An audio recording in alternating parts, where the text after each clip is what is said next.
Welcome back to the Pixelists podcast, everybody. I'm Will, that's Blake, and this is the podcast about all the nerdy things we love and enjoy. It's good to see you, my friend. You too, brother. I'm excited to talk some Critical Role today, man. We had a big ep, a great ep, and a cliffhanger ending. Yeah, there's always part of me that gets excited when I see that runtime and it's up to that 5-hour mark. You're like, ooh, what's all the exciting what are we in things store for? Yeah, I know, right? And then also, like, I'm ready to get emotionally wrecked from this episode. So, how are you doing today? I'm good, man. In kind of unrelated news, it is Wrath of the Lich King Classic drop day. So I know. Is that today? I know we got some excited people in our friend group for that. Yep. So gearing up, but yeah, it's Pixelist recording day. It's Monday, which isn't really the most exciting day of the week, but we got these other things that are making it a good day. So I'm doing good. Yeah. I'm curious for our listeners if you guys are MMO players, if you're going to play Wrath of the Lich King, or if you're like, nah, man, I'm not getting into that poison. So, but yeah, I mean, I'm excited about it. Obviously excited to record this episode. And then I think what we'll do, since there's no episode Thursday, maybe on Thursday we can post the winner of our giveaway. Yeah, I was gonna bring that up. Should we just make like another quick video with the announcement, or we'll figure something out, I guess. Yeah, I think that works. So maybe on Thursday, in lieu of a new episode, since there's not a Critical Role episode, we'll post the winner of the 1,000 sub giveaway, and maybe we'll do a little prize unboxing or something. I don't know if the stuff's going to be in by then. I guess it wouldn't be, but here's a clip art of it. Yeah, well, we'll see. But yeah, look forward to that on Thursday, I guess. And if you haven't entered that already, if you don't know what we're talking about, I guess it won't be the latest video on the channel because this will be, but check our our previous video to this one, and it's our giveaway. Make sure you comment on that video. That's all you got to do to enter, as well as being a subscriber. Which, by the way, here's what I'm going to say: is I've been seeing some comments about bring back Jeremy, and I want you to know something. I don't play with this. I'm not okay with this. There's no room. Are they disqualified? You're out. There's no room for another host, especially not him. Jeremy can't be trusted. Listen, he's filled in a pinch, and so he's not a bro. Okay, come on. All right, you're right. He's just an opportunist. Okay, that's fair. He is for sure. All right, we're gonna put this at some point to justice for Jeremy once we've besmirched his name enough. Oh God, I feel like that's going to be the new hashtag. Okay, that's enough stalling here. Did we have anything else to say before jumping into the usual? Well, I think we're on the back half of Rings of Power, so I think it's fair to say maybe we'll have a season wrap up review. Yeah, I'd like to do that.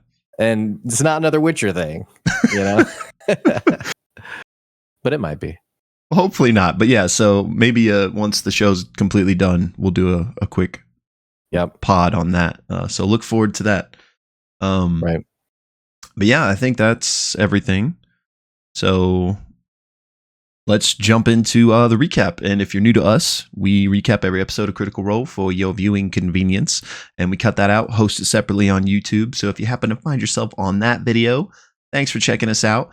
If you enjoyed the recap and are interested in listening to our full discussion of the episode, theory crafting, giving our thoughts, yada, yada, yada, that will be linked below in the description box. So check us out. But without further ado, let's recap this episode 35 of Critical Role. And we're actually recording this one before it has been released on YouTube, so the title is not out yet. Who knows? So, we pick up with the party aboard the Silver Sun airship, and they are headed to Drusar. First things first, they pop open the portable hole and get Treshy out and basically begin to interrogate him. he basically immediately tries to bribe them, essentially saying like, hey, don't take me to Drusar. Like, let me go somewhere else. I will pay you. And Fern is curious how much, and he says 10,000 gold. Imogen just basically immediately decides to detect thoughts on him just to see what she can find out. And she gets this big sequence of these memories that Matt describes to her, seeing these handshake deals and discussions about installing the Paragon's call in Drusar, memories of Treshy signing ledgers and shipping approvals. He doesn't seem to know anything about the apogee solstice, but he does. What she does pick up on is he has this deep-seated fear of the people he's been working with, like i.e. Odahan. And he was worried that she was going to basically kill him once their dealings were complete. So Imogen finishes the spell, and the party then intimidates Treshy into telling them where he would run to if not Drusar. And he's like, well, maybe the Talent Highlands, which is where Imogen is from, on Corel, or perhaps even somewhere just off continent to lay low. He then ups his offer to 13,000 gold for his bribe. The seems like a lot. Yeah, I mean, seems like a whole lot. That's a lot of scratch for sure. Yeah. They're not really entertaining it, but it is out there. So the party then is discussing what to do with Laudna's body, and they ultimately decide to keep her in the portable hole after Ashton cleans it up a bit. Imogen then jumps in, kind of unwraps Laudna, places her, and then searches her pockets and takes out the tracking orb that tracks the ring that they had gotten from Esteros to track Treshy with, which, if you recall, Laudna placed that on Odahan a few episodes back. On her equipment, right? Right, I think so. Yeah. So Imogen checks it to see if, perhaps Odahan is close, but the orb is dark, which, aka, the ring must be out of its functioning radius. So either Odahan's not close, or perhaps she doesn't have the ring on her anymore. The party then asks Sandus for a place that they could keep Treshy while aboard the ship, and he suggests the mold storage, which is a room where they keep all the molding equipment that accrues up during travel. Do you think Matt created this on the spot, or it's like a functioning? I actually wondered that, because that was pretty clever if he did. Yeah, that just was wild. Sorry, go ahead. But so then the party is basically like, what should our next moves be? And they kind of discuss for a while, but of course, ultimately they land on, well, Laudna's the priority here. We got to figure out how to fix this. So they're like, we need to get to Esteros's, see what he's come up with. Ashton again brings up the fact that they could ask Gianna for her help, and Imogen wants to contact Delilah again. Orm brings up the fact that, hey, Delilah's dead. So what do you mean you talked to her? And Orm kind of fills the party in on what Delilah did beneath Whitestone Castle all these years ago. And Orm actually says, hey, maybe taking Laudna to Whitestone may be the key here. Maybe since that's where this all began, maybe for some reason that could help in trying to get her back here. How many years has it been, by the way? It's been, I think it was 30 years between campaign 1 and 2, and it's maybe been 10 or so. So maybe 40-ish years. Okay. Interesting. So they basically decide that for the next 4 days on this travel, they're just going to protect the ship, keep an eye on Armand, and send a bunch of messages out to try to figure out how to help Laudna. So the first message sent is to Keyleth, the voice of the Tempest, Orm's boss. They ask her for her help, and she responds and says that, hey, I have business in Vasselheim, but we can meet shortly. Pick a tree. F.C.G. then messages Gianna Hexam, but is told to be very careful about what they let her know, since we know her to be involved in these Treshy Odahan dealings. So hey, just talk about the fact that we need help with the resurrection and don't give any context. So F.C.G. asks, and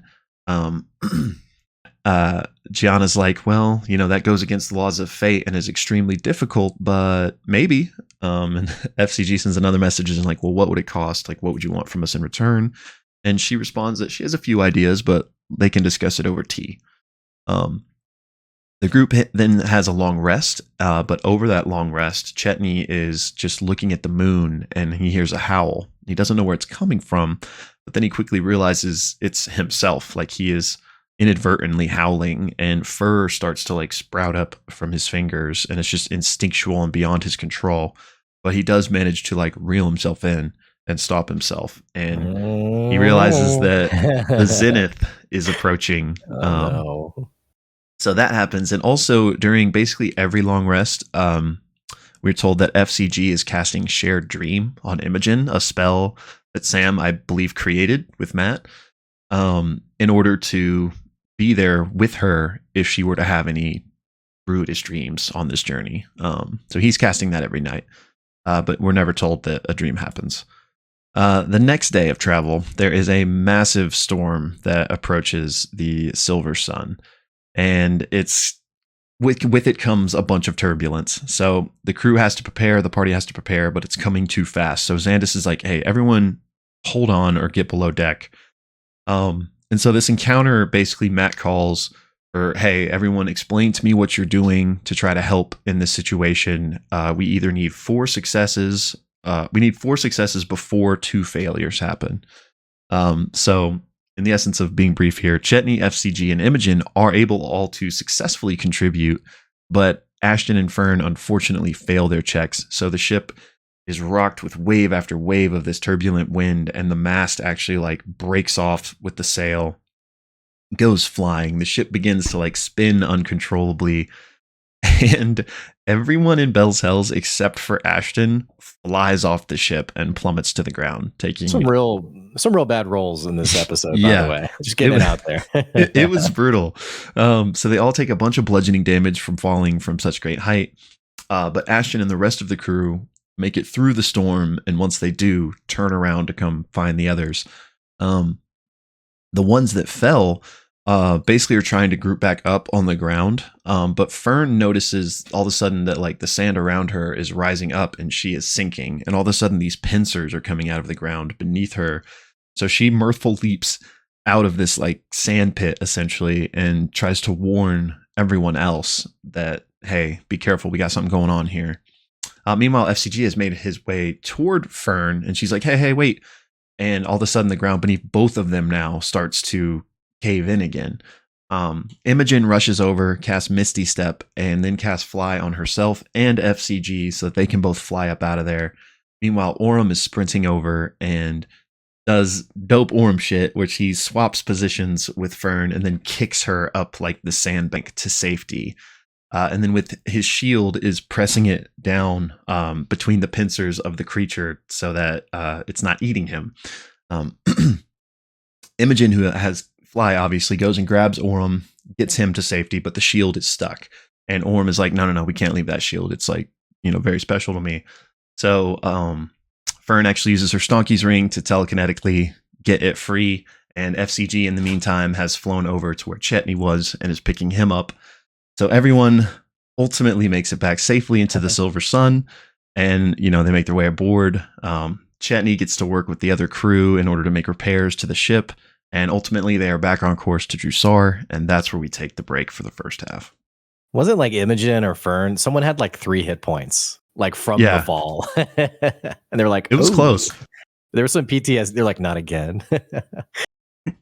Yeah, well, so coming back from the break, the party docks at Drusar.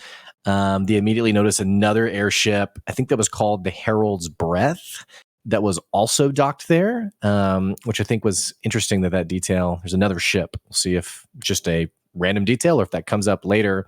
Yeah. Xandis is kind of like, "All right, bye." And Chetney does offer, though, "Hey, if you need any more revisions, just let me know. I'd be happy to come back." The party decides, okay, where's the first place we need to go? We need to go see Esteros. So they go to Esteros Manor.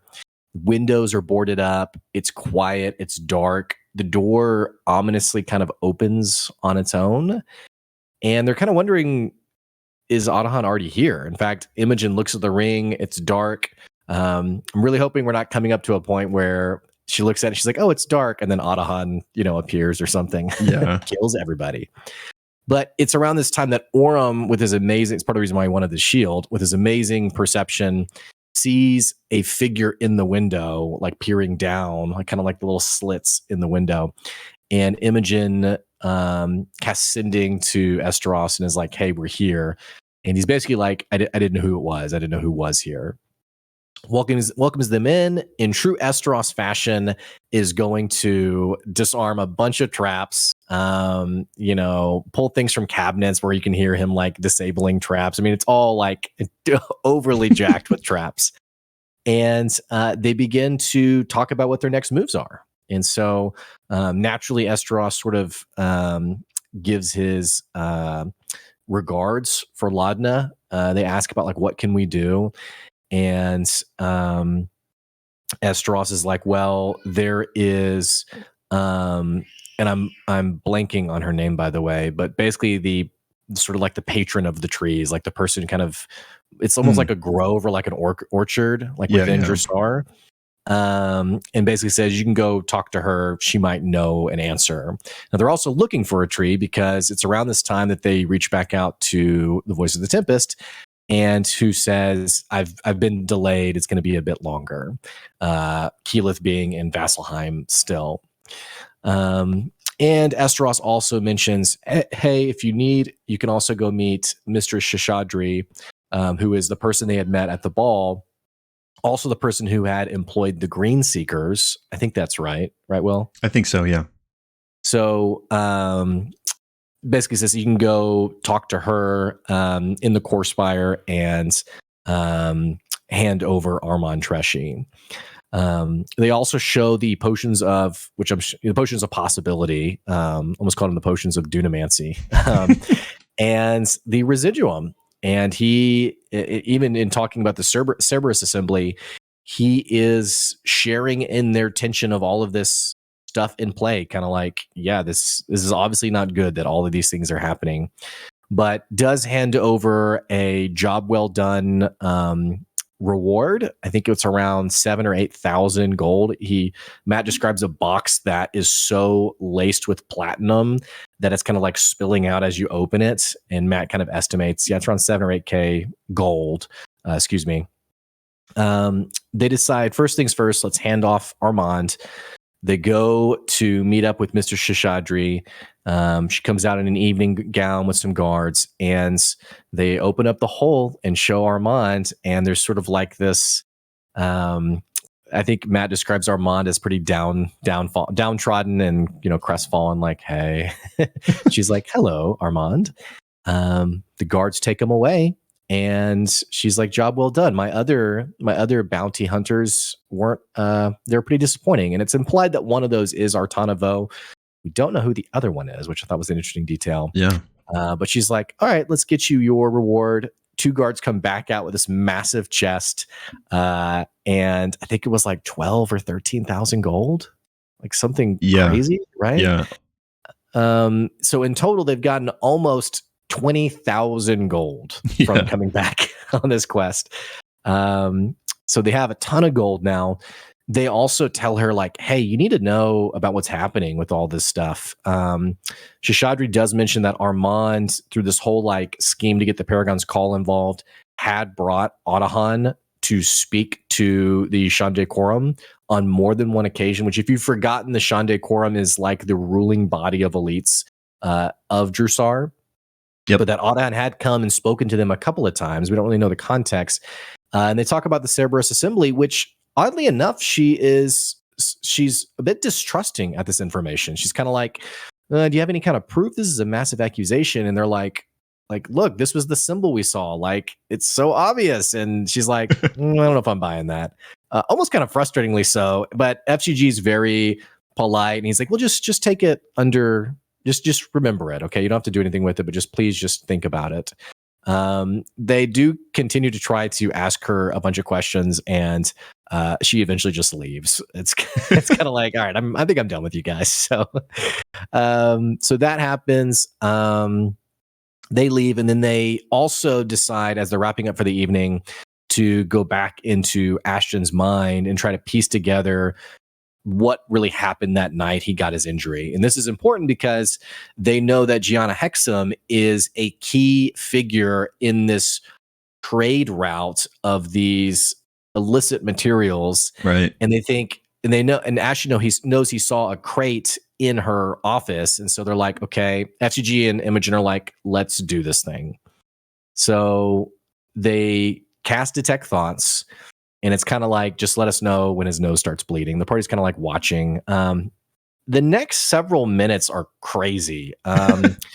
They get a similar dream of what they saw before, which was him in the room, an explosion happening, him falling back from the balcony, darkness, Milo working on him, grabbing this potion of, maybe it's potion of possibility, but a potion of dunamancy, it seems like, and pouring it into his brain injury. This is all stuff we had heard before, right? But there's some very interesting information that happens after that. Imogen and F.C.G are split in his mind in different places. There's a lot of rolling that happens that everyone just fails endlessly. Imogen sees Ashton, sees him as a politician, sees him as a human, sees like it's almost the best way I can describe it. It's like experiencing the multiverse of Critical Role, like sees all these versions of Ashton, true and truly Ashton, but like different versions, like different possibilities of who he could have become. And Ashton's nose is gushing blood. The party's kind of like, okay, this it's looking kind of serious. Stop. F.C.G, and also going deeper, realizes that he's like almost in the body of Ashton, like looks at his hands, sees Ashton's hands, and finds themselves in like this kind of stasis crystal within Ashton's mind, and is basically trapped in Ashton's mind. And as Ashton continues to bleed, F.C.G is calling out, Imogen, I'm stuck here. And they have another couple of rolls to kind of like get out. They fail. And so it's kind of like, we're screwed. We're stuck in Ashton's mind. Fern actually looks at the injury on his head that's like whirring with energy, and actually sees two tiny dark figures, which was mind-boggling. And it's kind of like, do you guys see this? All this to say, Imogen finally casts command and says, wake up, to Ashton. He fails. This is the second time they've actually done this. He succeeded the first time. He fails this time. The stasis glass shatters, and they wake up.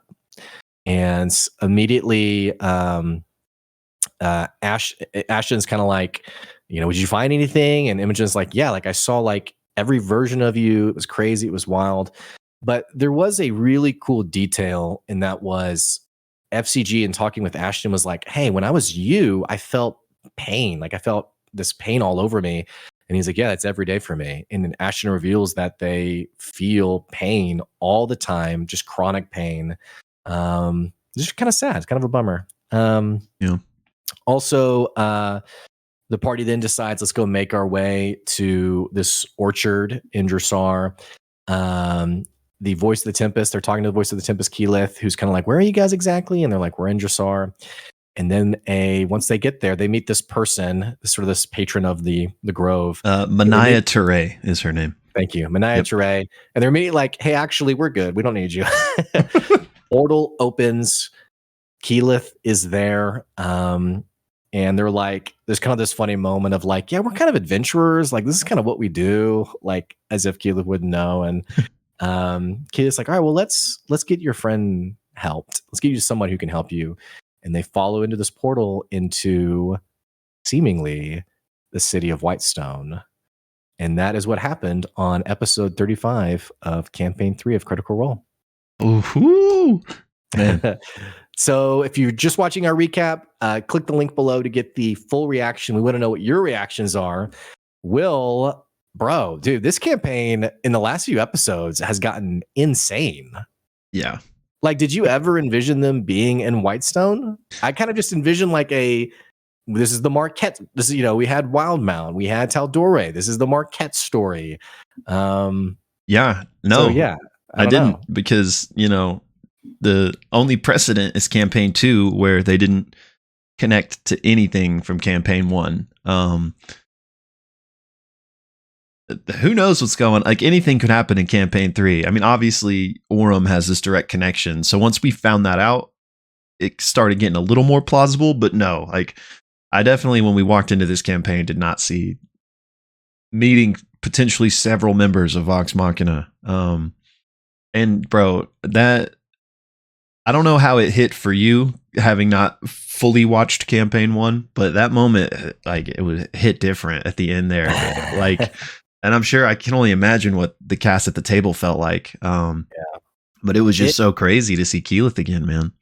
Yeah, having not experienced campaign 1, but having watched, probably 10, 15 episodes, and then having watched Legend of Vox Machina, it was special. There's always like I think there's the right way and wrong way to do nostalgia. The wrong way, I would do probably any Blizzard IP. It's the Butcher again. It's like, you're like, oh my gosh, I have to fight this guy again.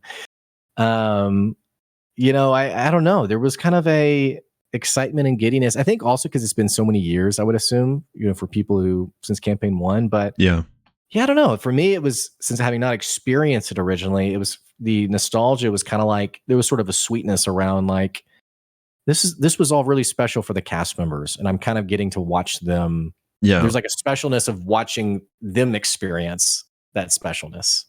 Yeah, for sure. That's it. And yeah, it was just an awesome moment. Like, I have never been in a D&D group that has, sustained itself through multiple multi-year campaigns, but I can still imagine how cool it would be if, like, you had people that you'd been playing with for 10 years and your first ever characters, you closed the book on them. And, intentionally, you kind of wanted to have your own news stories now. So for the next several years, they never really interacted. But now here we are, like 5 years later, and you're getting to see, like, kind of I don't know, just like that character's still there and is like a big player in this world. And, it would just be so cool to like have that moment. So it was definitely special.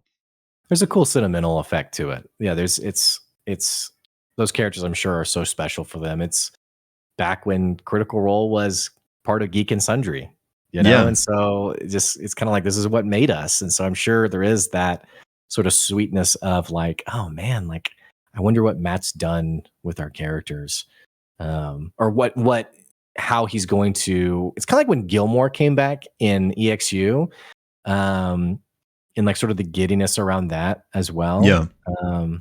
So, oh man, and I remind me, by the way, after this conversation point, I forgot to mention something in the recap that was like a major detail. So I need to hit that at some point. Okay. On just Will and Derrig and resurrecting. Yeah. Help me. Who is in Whitestone, by the way? Okay, so presumably in Whitestone, right? And obviously, the campaign 3 is going here. So, but I still want to give kind of a slight spoiler warning regarding campaign 1. Like, if you're just somebody that's trying to avoid any and everything, then back out, I guess. But I guess you'd have to stop watching campaign 3 if that was the case. But anyway, I still wanted to give the warning. In Whitestone, for those of you that watched campaign 1 or at least watched Legend of Vox Machina, that's where Percy is from. Talison's character from campaign 1. He's basically the royalty of Whitestone. So he is there, and his wife, spoilers, Vexalia, who is Laura Bailey's character from campaign 1. I thought they were just friends. I swear, they're just friends, man. It's a diplomatic marriage, man. That's all it is. Right. I'm just gonna keep this a theme. Just anytime there's a relationship, nah, man, it's not. You're missing it. You're missing it. So they are both obviously there, which, I mean, they might not be there for whatever reason. They're both very powerful, influential people. Like, they could be out of Whitestone for some reason, but they live there, so presumably they're there. And at least one other Vox Machina character is known to live there currently, which is Pike, which is Ashley's campaign 1 character. Now, this is slight spoilers for Tal'Dorei Reborn. Sorry, go ahead. No, would you have a question? I was saying Pike is a cleric. I mean, it right. Like so I think that's why Keyleth is taking them there more so than, because I mean, Percy and Vex, are the Whitestone is where all this happened with Laudna, obviously, in the past, and obviously Percy is probably the person that would be most interested in finding out about Laudna's connections to Delilah and all of that. So all that context is there, but I think Pike is the reason Keel is taking them there, because Pike is I mean, I don't know how like experience deterioration might work in Matt's world. If like if people get older, do they potentially get weaker? Or maybe Pike's just gotten stronger in the last 40 years, but She's jacked. but last Small bodybuilder character. working out with Grog, I mean, might be. Yeah. But last we saw Pike in canon, like in a canon episode, was a one shot, and she was level 20. So the level 20 cleric we're talking about would definitely have access to basically all of the resurrections potentially. Anyway, so I think that's why they're going to Whitestone. But yes, I mean, I guess it's not even relevant for me to say this, so maybe I shouldn't even give the spoilers. But Pike is in Whitestone. I know some people might be confused by that. Okay. But I'm going to leave it there just because there's not really any reason to give that spoiler. Is it spoiler to ask where the other people are? Probably. It could be. I also don't know if. I mean, I know where some of them are, but for now, I just want to stay within the realms that Campaign 3 is staying in. So those are the three major players that we could see. I mean, I'm assuming we're 100% going to see Pike. The Derolos, good chance, but unsure. Yeah. Okay. Interesting. Yeah. Okay. So seems like a setup to have Pike bring, and they have the gold. I don't know if there would be a charge, but they have the gold. They have, I mean, Whitestone is where Residuum is from, which is interesting. Presumably, is there an endless supply of Residuum that they could utilize as well? I mean, it's like, it's like, I don't know if mined is the correct, refined maybe is the more correct word, but it's like a resource that is naturally occurring in the land around Whitestone. So like, if we're talking about Percy and Vex and the Derolos, they obviously have access to lots of it, but I don't know. It's not like a thing where like every citizen of Whitestone just has an endless supply type of thing, Yeah. It feels like we're heading to a conversation about Delilah. I mean, have to be, yeah. I mean, I think metagaming. I think the characters would be thinking, don't say Delilah. It's like the Michael Scott, like don't say we're broke. And then he's like, sure. And then comes out the elevator and he's like, I'm gonna say it. Like that's kind of what I envision is like, all right, just don't mention Delilah, but they have no reason not to mention her. And so I feel like I don't want to get heartbroken again. I'm worried about Pike being like, all right, let's do this thing, and being like, yeah, and just ignore Delilah. Wait, what? And then like them deciding not to resurrect Laudna. And then what happens, But I don't know. I'm really apprehensive about that conversation. I think that I don't know if like it would almost be metagamey for most of the group to want to hide that information, because I don't know if they would really know that is something that they should hide. They did have a brief discussion about Delilah and Whitestone in the past episode, so there is some the history, right? Yeah, but bringing to Orem, I don't think he would hide that. I think he would. I think you were spot on. Orem being the guy who would tell the teacher you didn't give us our homework. I think Orem would. There's something you need to know before you do this, and everyone's kind of like, "Bro, really?" Yeah.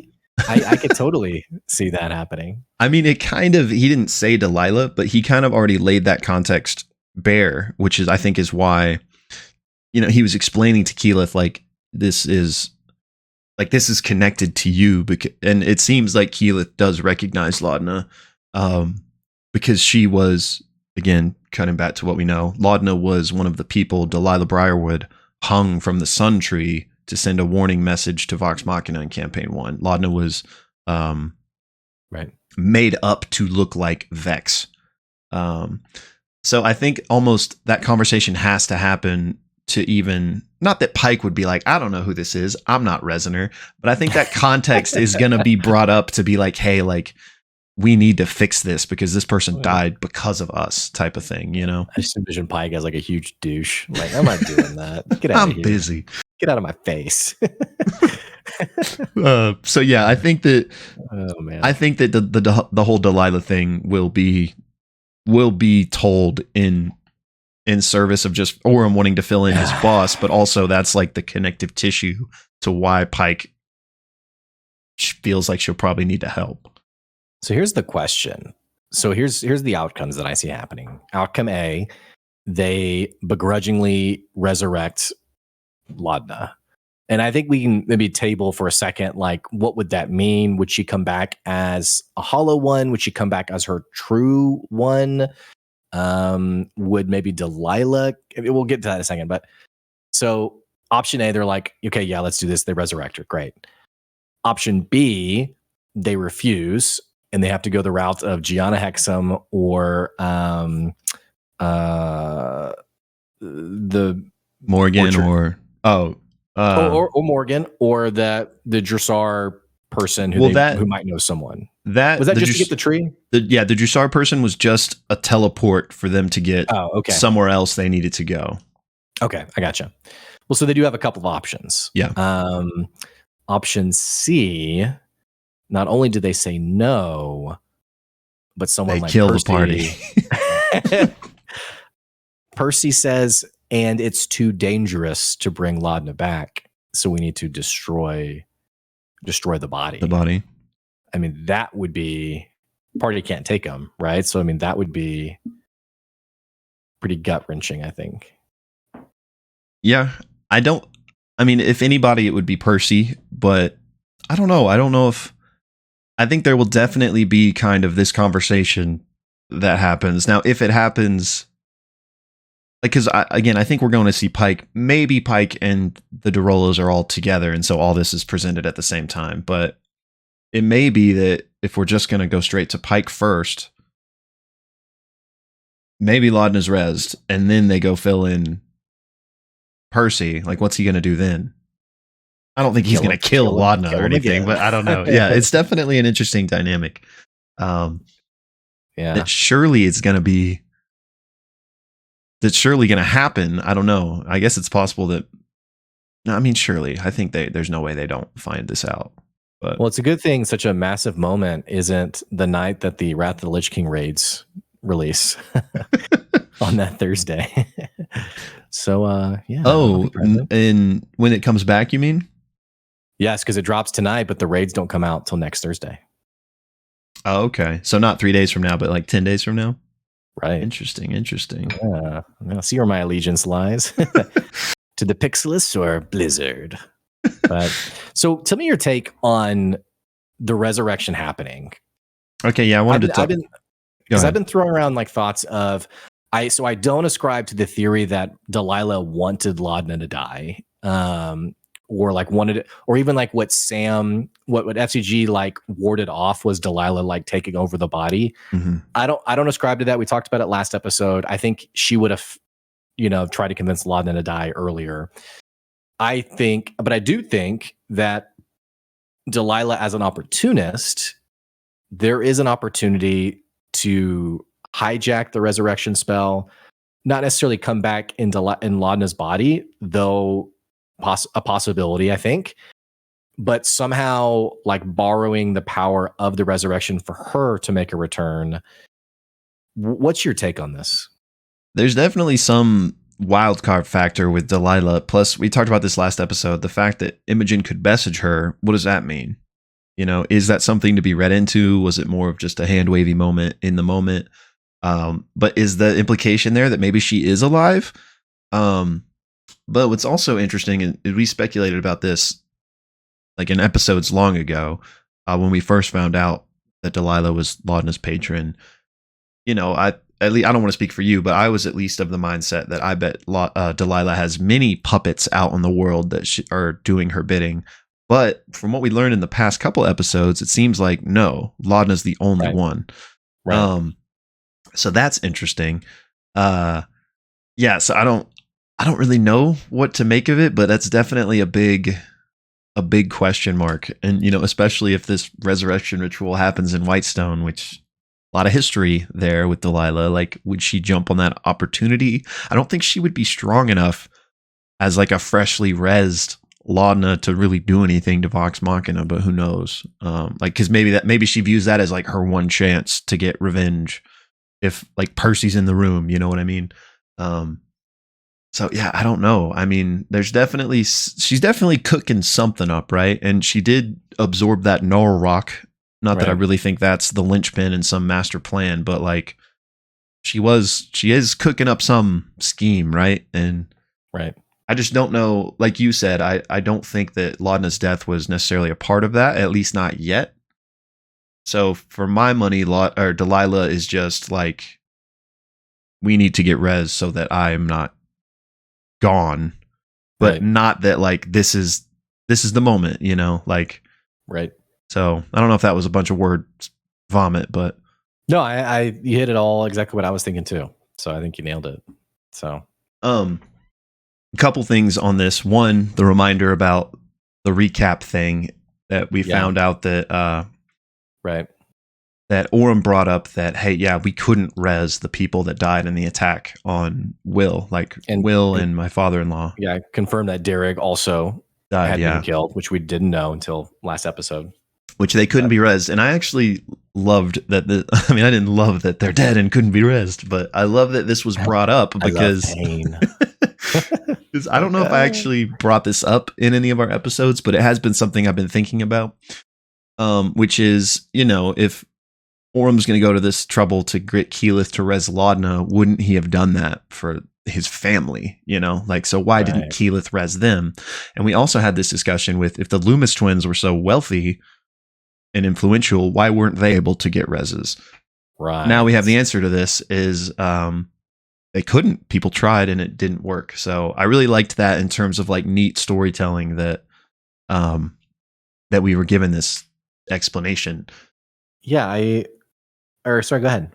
No, I just was gonna sequence that into kind of the possibilities we have for Laudna getting res. But if you wanted to like talk more about the fact that people couldn't be rezzed. Maybe Ness posted it in our critical role in the Discord about you know, the poison having some kind of like permanent effects.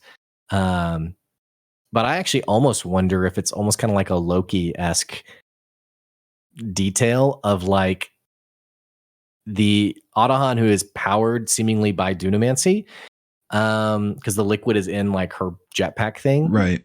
I almost wonder if it's like when you kill someone with that weapon, when it's like soaked in it or whatever, that you're sort of cleaving, not the timeline, but like cleaving the possibility of that version of that person.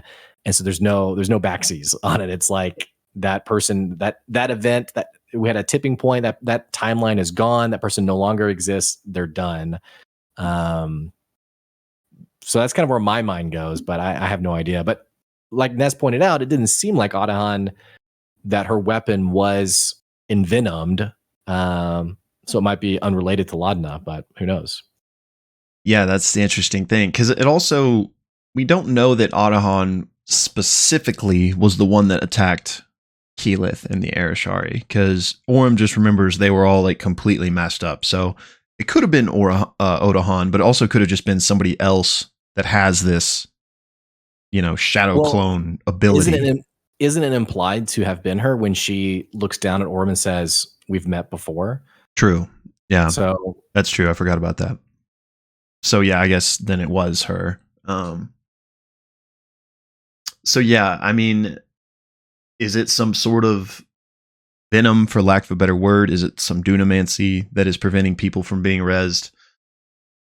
If it is, then there's at least a decent chance that the same is true of Laudna, you know, unless it is something that needs to be like prepared. And since, you know, Autohan didn't necessarily know she was going to get into this encounter with the party, maybe her weapons weren't ready. It is a nice detail though of finding a way to break away from the cheese of like just bringing. And I know Matt's, you know, that's why he's implemented like the rolling with it. Mm-hmm. So it doesn't like you just cast it and it works, but it is nice that, because otherwise like I think the loose end is death doesn't have any kind of sting to it. If everyone, like you said, the Loomis twins, endless resources, we'll just bring people back again and again and again. So it does add some nice weightiness to it, I think. For sure.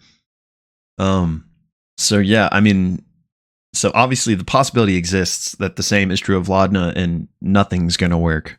But just to quickly run through, if we are in fact visiting Pike, which I brought up a minute ago, last we saw her, she was a level 20 cleric.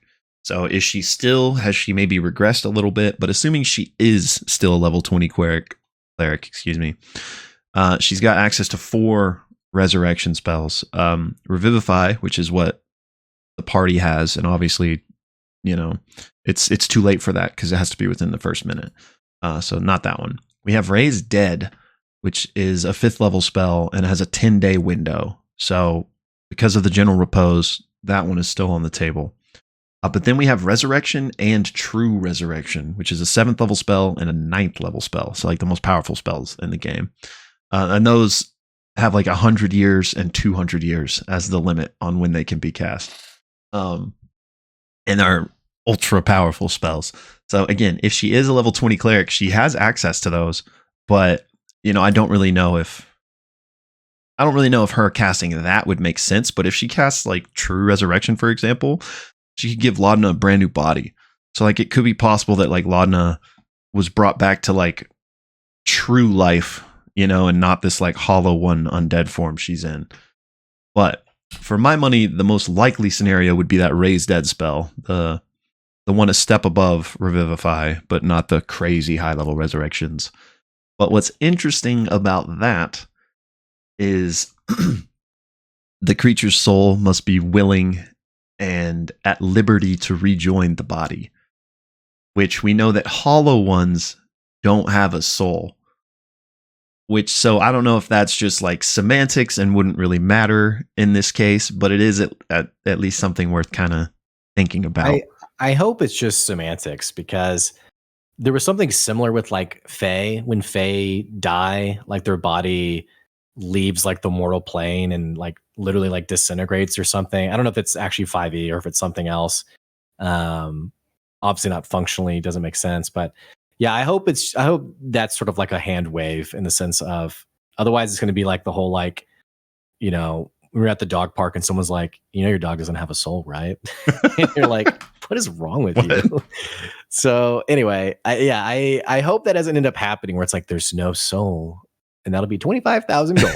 Like, yeah. But yeah, it also specifies that it can't return an undead creature to life. So I don't know where Laudna lands on that spectrum, but see, that's what I think F.C.G was warding off in that, and I think they even mentioned it in the session, the general repose, her body would become undead, or like the opportunity for undeath.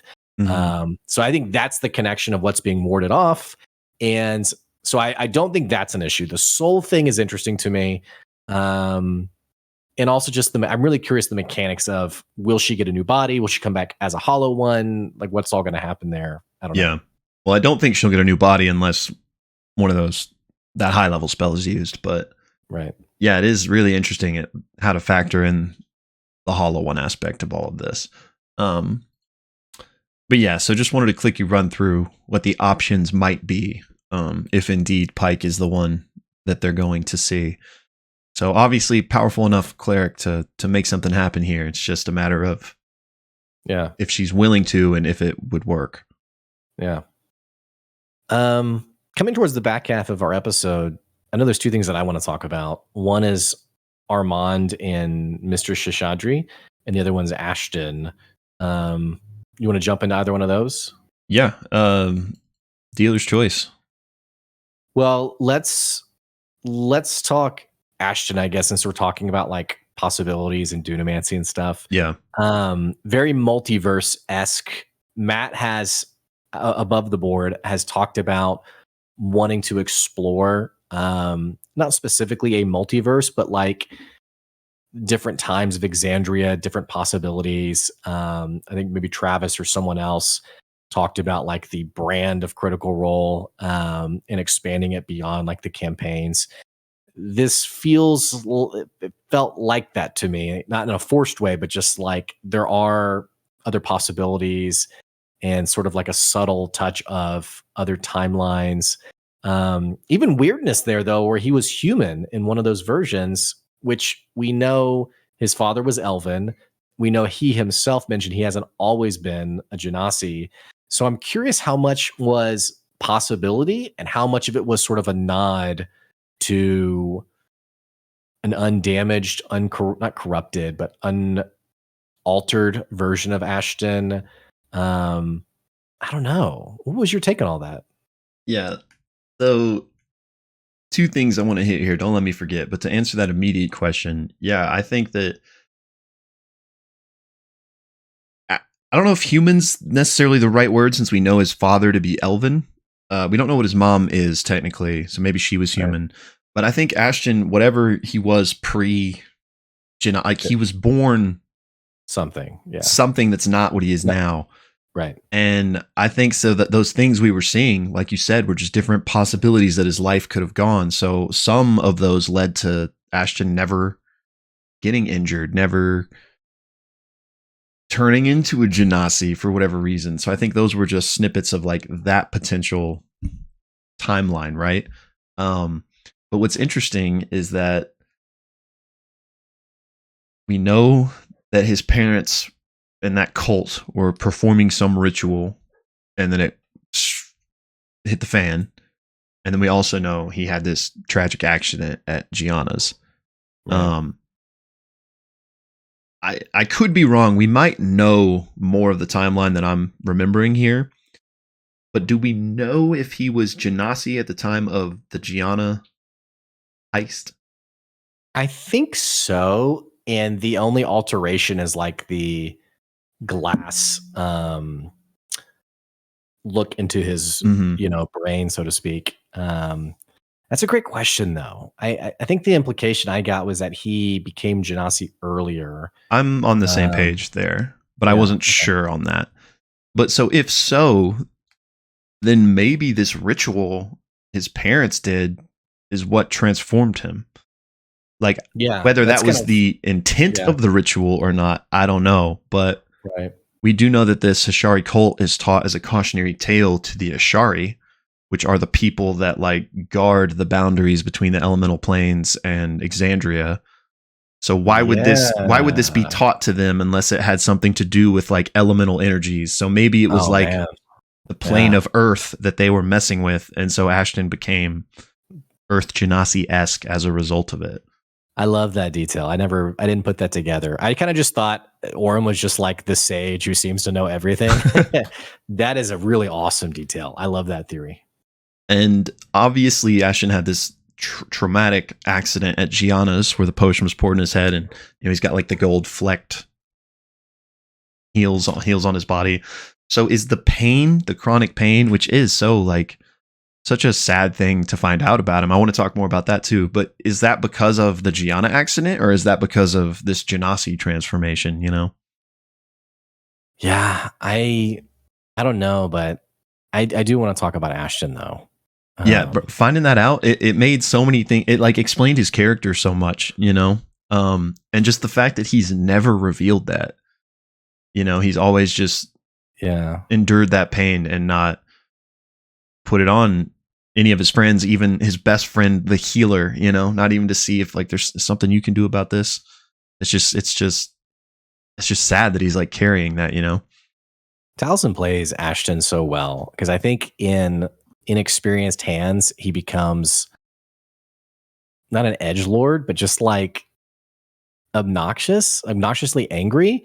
He has such an awesome complexity of like a brawniness with like a softness and a relatability. I don't know. It's so funny to me how every time a character gets like a stage, I'm like, okay, that's my favorite character. Like that's how I feel. Like when Taliesin was talking about his character, I was like, dude, Ashton is freaking awesome. And you go back and it feel like there's such an intentionality behind like I saw a Reddit post that was talking and it's so vague because it was like I clicked on it, I read it for a second, then I moved on, but it was something about like his facial reactions, like the way he always seems kind of tired or like on the brink of being annoyed, which is such subtle nuance. Oh yeah. And then you realize, oh, he's in pain. Like he is. And we talked a little bit early on in the campaign about the possibility for traumatic brain injury and like, okay, how could Taliesin be playing that angle a little bit? Seems like he is, but just beyond that, the chronic pain piece, so much intentionality in his character that you just have to admire. Yeah. And what an awesome kind of organic moment for that reveal. Because obviously that wasn't planned between Sam and Taliesin. Like Matt just said, "Hey, you're in Ashton's body," and so Sam's like, "What does it feel like?" And he's like, "It hurts." That was just like that was just so cool, and just a cool aspect of like the robot having a human body for the first time, and instead of feeling amazing, it sucks. Yeah. Um. Yeah, it feels like there's so many things happening, but I really appreciate that we were able to get some details of Ashton's backstory without it feeling like a distraction, if that makes sense. Yeah. And I think it's because the detail of her knowing him of them knowing Gianna Hexam, which makes this stuff make sense to talk about. But it's just in general a nod to Matt of like the storyteller. It's nice that it's not like, oh, here's another thread to pull on. It's like, no, there's like a sense of cohesion with all of it that makes it feel nice to kind of indulge, to kind of like hit pause on the story and indulge in this dream sequence, so to speak. Yeah. And shout out to Matt for like transforming detect thoughts into this whole experience. Like, bravo, Mr. DM. Like, what a basic spell that he turned into like this multiversal psychedelic, really cool moment. Oh, and there's probably a great insight there for just DMs everywhere of like recognizing what your players are trying to do. And I'm not even call it bending the rules. I'd say just like indulging in the story, the role play, their desires. Because I do think too often you have the rules lawyering, and that's not what Detect Thoughts does. And you're like, dude, please.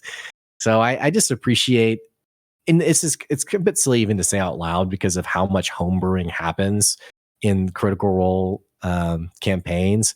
But a shout out to Matt as a great DM, recognizing the opportunity to create a cool moment rather than being like, oh, that's not how it works. That's the extent of what you do.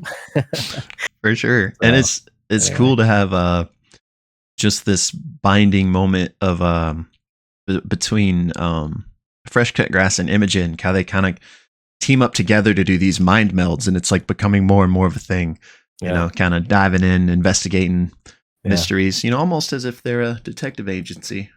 Maybe not the best detective agency, but a detective agency. I don't get that. That's fine.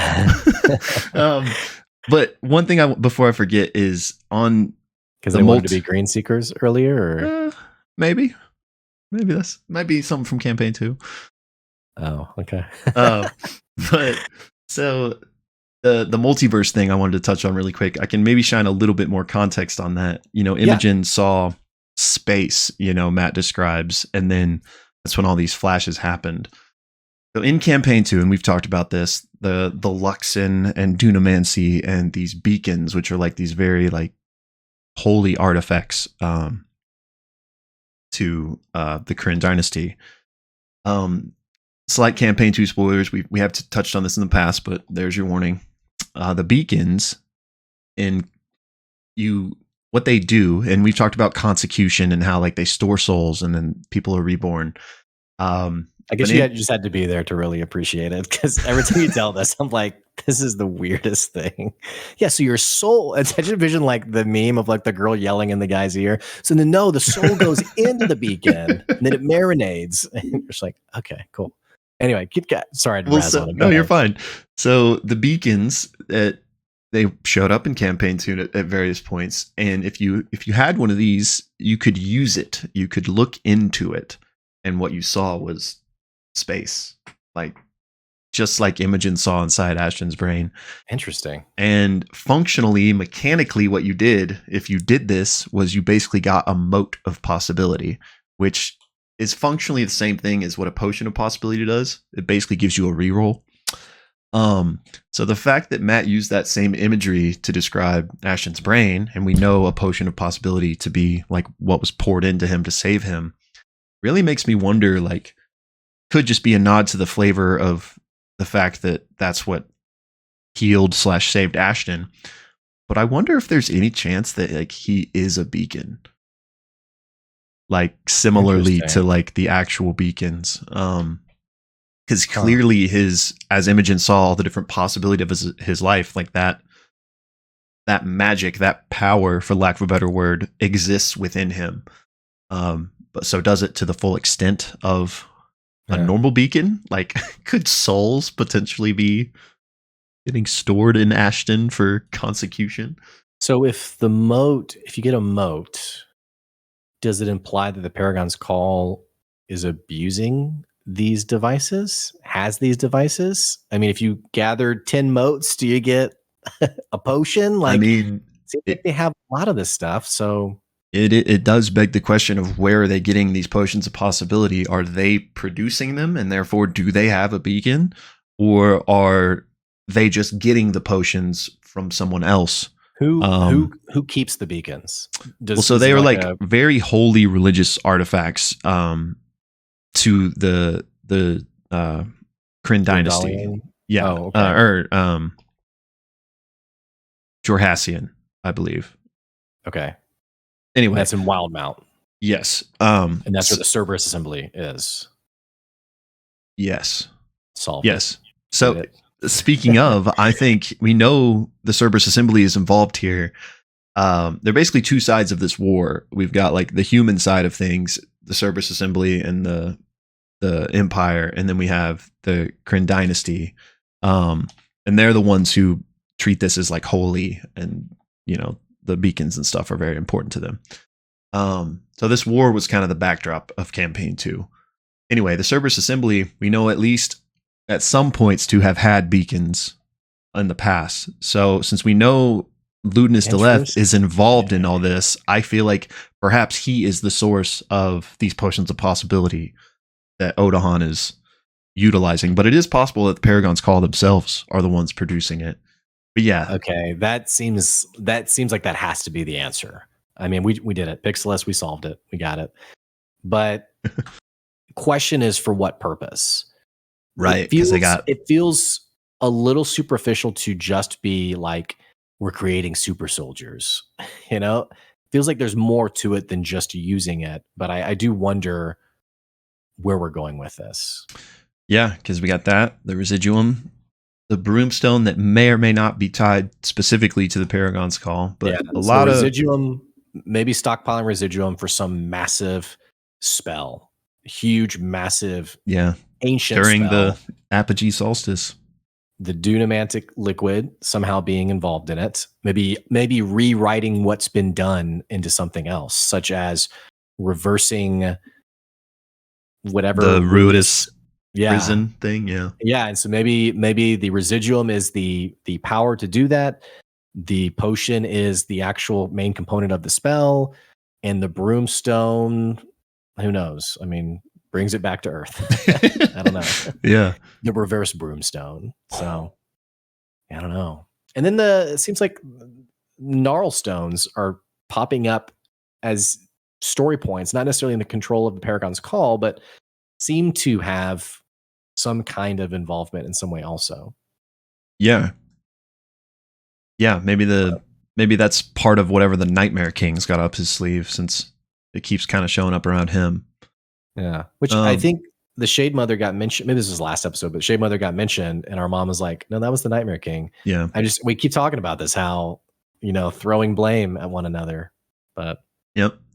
And one other quick note I wanted to mention but forgot is that whatever the Paragon's Call is doing, they've been doing for years, because Armand has been doing this shipping thing for years.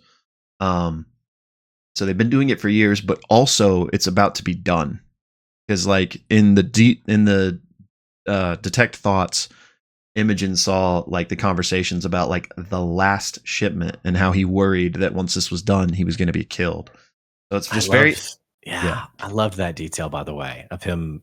And we talked about, why is the Paragon's Call keeping him? And we threw out, like, this doesn't feel like we so love Armand and we want to protect Armand. Right. So yeah, I loved that detail of him fearing this might be his resting place in the Seat of Disdain. And also the detail of two details. The memory, there was like a memory of him asking Odahan like one too many questions, and like her cutting gaze, him feeling like fearful of her. but also the other detail of just the deep rooted fear of the people above him. Yeah. Which I felt that epicness a bit of like, bro, we are heading to something. Yeah. And it's just, I mean, it checks out since we know this apogee solstice to be coming very soon. So it checks out that whatever the Paragon's Call is planning is almost done. But it's just, interesting to think that it's just another nod to the fact that shit's about to pop off, seemingly. Speaking of, is it? I mean, we can assume Armand is dead, right? Like, I don't think so necessarily, because you don't think so? I think he's going to be like, I mean, maybe that's what ultimately Knowing the happens. corruption in Dressar and like the size of the hit probably on him, I think he's doomed. Just like they're just going to execute him. Well, I don't think execution is like maybe not the right. I don't think it's going to be like a formal execution. I think. Oh, you think like somebody's going to come assassinate him? Yeah. Uh-huh. Oh, okay. Yes. Okay. Yeah. I thought you were saying that like since they handed him over to F.C.G and the powers that be, that those people were now going to kill him. No, I just knowing the corruption in Dressar, I think that he is going to be assassinated. Oh yeah, I mean for sure, Odahan's definitely got a target on his back at least, right? So yeah, I mean, yeah, I guess I agree with you there. I felt kind of bad for him a little bit, and the party was like, I did too. You're screwed. So yeah, I did too. He was, don't take me back, and they're like, we're not doing that. You're done. Because he was a very like not sympathetic character, but like he kind of had remorse and like he feared for his life, and he was just in it to kind of raise his own political status, which not that that's a noble thing to be doing, but he wasn't like. It wasn't more sinister than that for him. So it almost like as he got like caught with the wrong crowd almost, but I did kind of feel bad for him as well. Yeah. Well, so yeah, I wonder what's going to happen there. And even with Lord Esteros, I mean, I know we've been calling it since episode like 8. That I'm too attached now. You can't go. I mean, those traps, I would love to, like, I don't know if we would be present. Like the party would be present for that encounter, but it would be cool to like the next time they visit him, if the whole place was just like in shambles because somebody did come and all these traps went off, and hopefully he lived. It'd be too Chekhov's gun-esque if these traps not to go off at some point. For us to not ever like, I don't know, like maybe it's like X-Men 2 where the mansion gets raided. I feel like something like that is going to happen. So I don't know. Yeah, I don't know. I feel like the party's gonna like the storyline all in my head is they do successfully resurrect Laudna, and they're like, great, let's get back to Dressar, and they go back and like it's like the Troy from community college like coming in with like the pizzas and like everything's in ruin. Yeah. Like, what happened? Yeah. So. I kind of want that moment though, as long as he's alive. But yeah. Sorry, man. Hey, I want to ask you another question. Yeah. You want a bit more to say on this? No, I had 2 other things I wanted to make sure we hit really quick. But go ahead. Keyleth and Vasselheim. What's going on? I don't know. I was wondering this myself. What are you doing? She was there for like a week, maybe longer. But to our knowledge, she said she got delayed, which is like, peak Gandalf terminology. After he's been battling to the death with the what's it called? Balrog. Yeah. I mean, like I was delayed. Okay, so what were you fighting? Some like big epic baddie? Like, and we know Vasselheim. So much lore context in this place. Grim Verity, aren't they in Vasselheim? They probably definitely are. I don't know if that's where they like started or not, but I'm sure like. Well, we know that's where the documents are that reference these 2 deities. Right, they were stolen. Yeah. Right. Oh, right. So, yeah, I'm kind of wondering if something epic's been going down in Vasselheim. I mean, it is like the capital of the world, essentially, like the oldest city. So, yeah, I mean, Keyleth is one of the most powerful people in Exandria. She's also politically one of the most important. So, maybe it's something maybe it's something we don't even know about, just typical monarch duties, or maybe it's related to this solstice. I mean, we know at the very least she has Orym investigating this. She probably is I'm sure she's not just completely ignorant to everything that's going on. So it could be related to the same things that the party's investigating.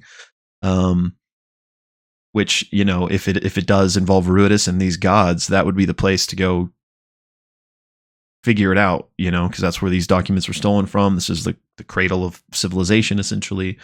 But I mean, honestly, it could be anything for all we know. But I had that same question. Wonder what she's doing there. Wow. That's it for me. What else? Two quick things. One, just really quick on Ashton that I wanted to mention that I forgot to when we were talking about Ashton. I don't remember the exact time this happened in the episode. I think it was when they were discussing what to do with Laudna. It might have been when F.C.G. was like, we could trade me for Laudna, like in regards to what Gianna wants. Ashton made a pretty big like speech of like, no, we leave no one behind. And he was very Captain America, we don't trade lives. Yeah, which resonated kind of strongly from him, knowing what we know happened to him, how the nobodies all left him behind. And it's not something he ever talks about, but I just thought it was pretty telling that like he feels that adamant about like, no, nobody gets left behind. So, I love that detail. Yeah. That's great. Yeah. I really like that. That's what I'm talking about. He's a softie, man. That's what I like his character. It's, you know, both sides of the same coin. For sure. And then the only other thing, one, I just wanted to point out this cool that F.C.G. or Sam and Matt made this shared dream spell. I'm excited to learn more about that.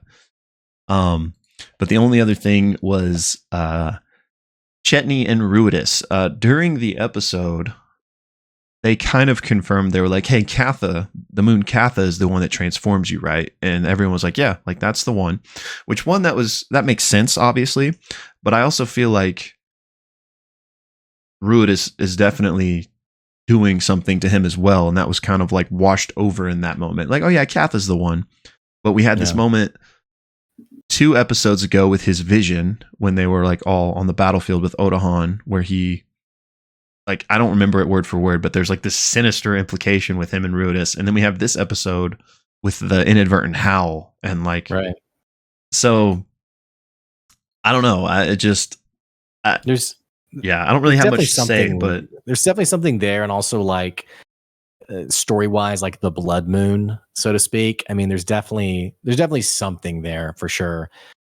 Which is, I think, a great callback though to Aurum being like, everyone's like on the brink of, and I actually saw a great Reddit post that was like, I don't remember the context of it, but the person was basically like, almost like, are we the baddies kind of thing? Like Imogen is like a time bomb of like psychic energy. F.C.G. is literally a murder robot. Chetney is on the brink also. Like all these little like nice little details that Aurum called out, like we have to get this together. Yeah. It definitely feels like we're heading to a massive Chetney moment for sure. Yeah. I mean, again, I don't really have much to say, but I just thought it was interesting that like it was specifically brought up, hey, which moon is it that like affects you? And it was like Katha. But like, I don't know, it just surprised me that like no one brought up, but wait, like, didn't you say we got to watch out for you on the Ruidus Zenith and stuff? So I just thought it was interesting that like, I don't know if maybe even Chetney knows like how much it affects him, or maybe he does and he's just hiding that because he knows. I don't know. Yeah. It's just something to think about. All right. Well, a great episode discussion. Let us know in the comments what you thought about the episode and some of your crazy theories and ideas. You got anything else you want to add? No, that'll do it for me. That'll do, donkey. So thumbnail. I don't know. They got a lot of money, so we could do like a, some kind of like Donald Duck, like, or Scrooge McDuck, like we're rich reaction or something. Okay. I don't know what that would be, but me neither. But I like it. I could do here. It's better if you don't ask, but I could do like an in frame, like, yeah. Opening, and you could be reacting to. Yeah. Okay. And I'm like, is this in frame? Yeah. Okay. I'll be like I think we got it. Don't ask. Okay. I mean, everybody's got a chest full of gold nearby. Yeah. Platinum, though. I will say, last detail I'll say is the fact that they have 20,000 gold. I'm like, can we get Dorian back? And then the second thing, which they're in Tal'Dorei, the second thing I think about is my own campaign where they're like level 6. And I know a couple of them watch Critical Role and they have like maybe 800 gold total. And so they're getting close levels. I'm just wondering if they're going to be like, dude, like, where's Why all are you our being gold? so stingy? Yeah. So anyway. Well, guys, thanks for tuning into our episode. We will, in a few days, have an update on the giveaway with our winner. And again, if you want to enter into that, it's not too late. You can just check out our video, the videos in our channel. It's the 1,000 sub giveaway video. So, Yep. Just make sure you comment on that video. Yep. And that you are a subscriber also. Right. All right, cool. Well, we'll catch you later. Alrighty, y'all. Enjoy the off week. Goodbye.